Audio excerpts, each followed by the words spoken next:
Hans in luck. Some men are born to good luck. All they do or try to do comes right. All that falls to them is so much gain. All their geese are swans. All their cards are trumps. Toss them which way you will, they will always, like poor puss, alight upon their legs, and only move on so much the faster. The world may very likely not always think of them as they think of themselves, but what care they for the world? What can it know about the matter? One of these lucky beings was neighbor Hans. 7 long years he had worked hard for his master. At last he said, "Master, my time is up. I must go home and see my poor mother once more. So pray pay me my wages and let me go." And the master said, "You have been a faithful and good servant, Hans, so your pay shall be handsome." Then he gave him a lump of silver as big as his head. Hans took out his pocket handkerchief, put the piece of silver into it, threw it over his shoulder, and jogged off on his road homewards. As he went lazily on, dragging one foot after another, a man came in sight, trotting gaily along on a capital horse. "Ah," said Hans aloud, "what a fine thing it is to ride on horseback. There he sits as easy and happy as if he was at home, in the chair by his fireside. He trips against no stones, saves shoe leather, and gets on he hardly knows how." Hans did not speak so softly, but the horseman heard it all, and said, "Well, friend, why do you go on foot then?" "Ah," said he, "I have this load to carry. To be sure it is silver, but it is so heavy that I can't hold up my head, and you must know it hurts my shoulder sadly." "What do you say of making an exchange?" said the horseman. "I will give you my horse, and you shall give me the silver, which will save you a great deal of trouble in carrying such a heavy load about with you." "With all my heart," said Hans, "but as you are so kind to me, I must tell you one thing. You will have a weary task to draw that silver about with you." However, the horseman got off, took the silver, helped Hans up, gave him the bridle into one hand and the whip into the other, and said, "When you want to go very fast, smack your lips loudly together, and cry, 'Jip.'" Hans was delighted as he sat on the horse, drew himself up, squared his elbows, turned out his toes, cracked his whip, and rode merrily off, 1 minute whistling a merry tune, and another singing, "No care and no sorrow, a fig for the morrow. We'll laugh and be merry, sing nay down dairy." After a time he thought he should like to go a little faster, so he smacked his lips and cried, "Jip." Away went the horse full gallop, and before Hans knew what he was about, he was thrown off, and lay on his back by the roadside. His horse would have ran off, if a shepherd who was coming by, driving a cow, had not stopped it.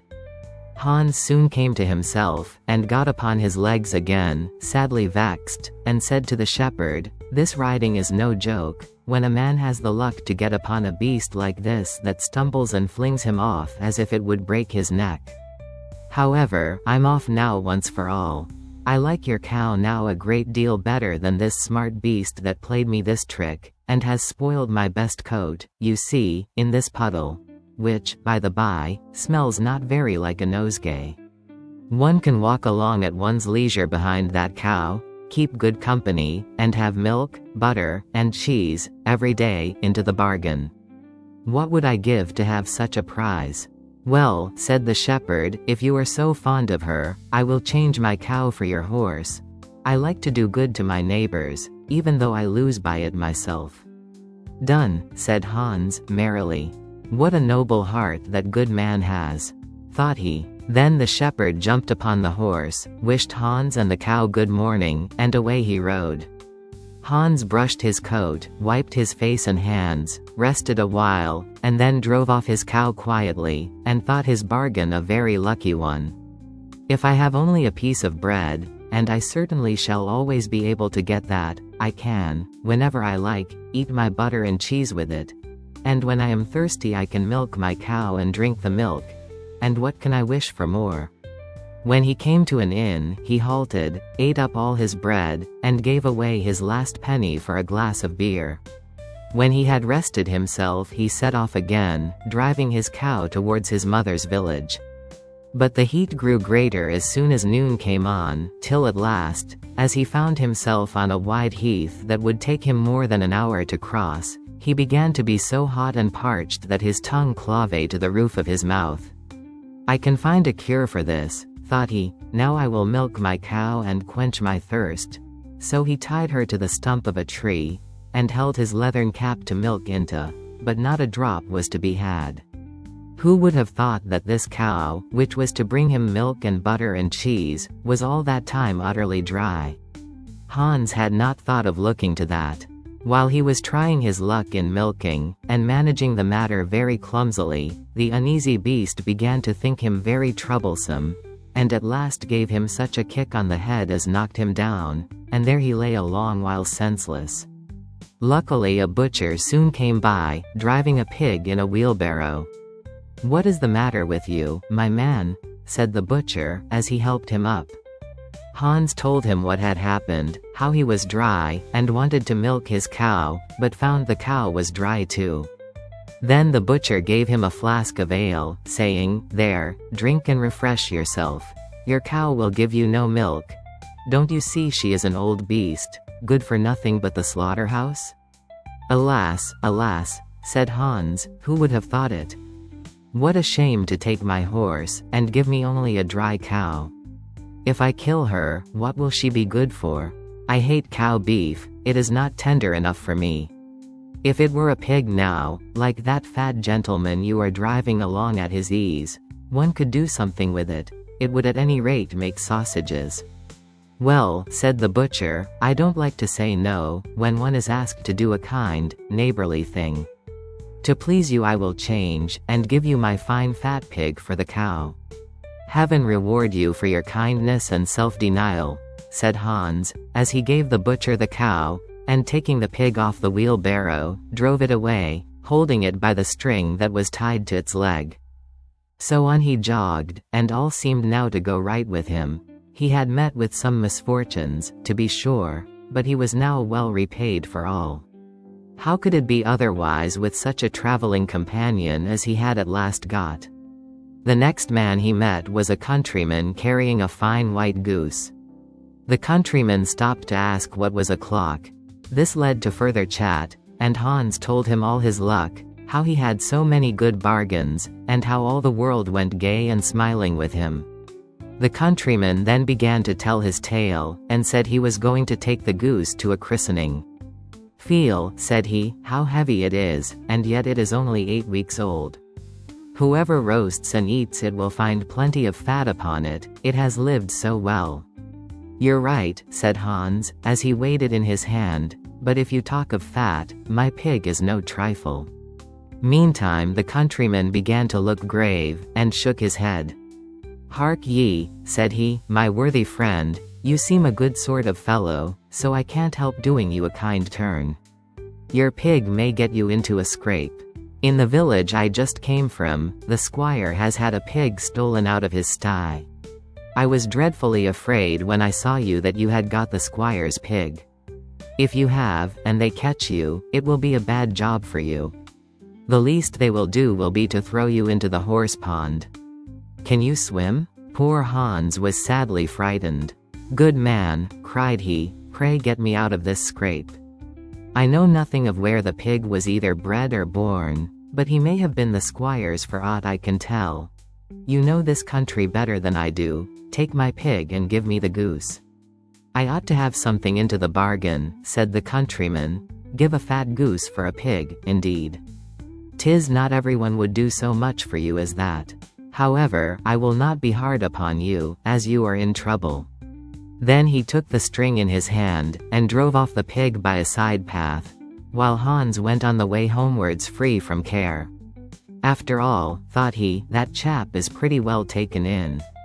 I don't care whose pig it is, but wherever it came from it has been a very good friend to me. I have much the best of the bargain. First there will be a capital roast, then the fat will find me in goose grease for 6 months, and then there are all the beautiful white feathers. I will put them into my pillow, and then I am sure I shall sleep soundly without rocking. How happy my mother will be. Talk of a pig, indeed. Give me a fine fat goose. As he came to the next village, he saw a scissor grinder with his wheel, working and singing.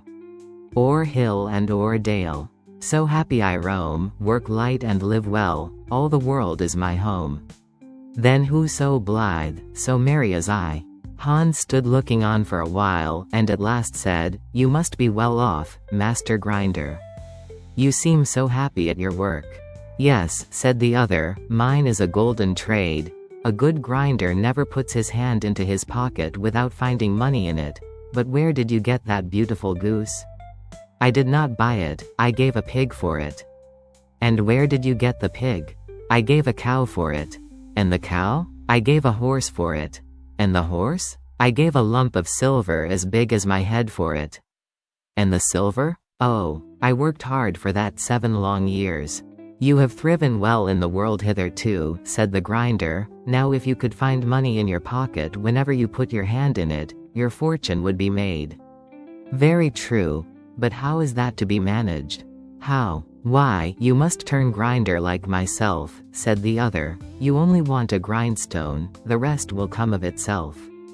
Here is one that is but little the worse for wear. I would not ask more than the value of your goose for it. Will you buy?" "How can you ask?" said Hans. "I should be the happiest man in the world, if I could have money whenever I put my hand in my pocket. What could I want more? There's the goose. Now," said the grinder, as he gave him a common rough stone that lay by his side, "this is a most capital stone. Do but work it well enough, and you can make an old nail cut with it." Hans took the stone, and went his way with a light heart. His eyes sparkled for joy, and he said to himself, "Surely I must have been born in a lucky hour. Everything I could want or wish for comes of itself. People are so kind, they seem really to think I do them a favor in letting them make me rich, and giving me good bargains." Meantime he began to be tired, and hungry too, for he had given away his last penny in his joy at getting the cow. At last he could go no farther, for the stone tired him sadly, and he dragged himself to the side of a river, that he might take a drink of water, and rest a while. So he laid the stone carefully by his side on the bank, but, as he stooped down to drink, he forgot it, pushed it a little, and down it rolled, plump into the stream. For a while he watched it sinking in the deep clear water, then sprang up and danced for joy, and again fell upon his knees and thanked heaven, with tears in his eyes, for its kindness in taking away his only plague, the ugly heavy stone. "How happy am I!" cried he. "Nobody was ever so lucky as I." Then up he got with a light heart, free from all his troubles, and walked on till he reached his mother's house, and told her how very easy the road to good luck was.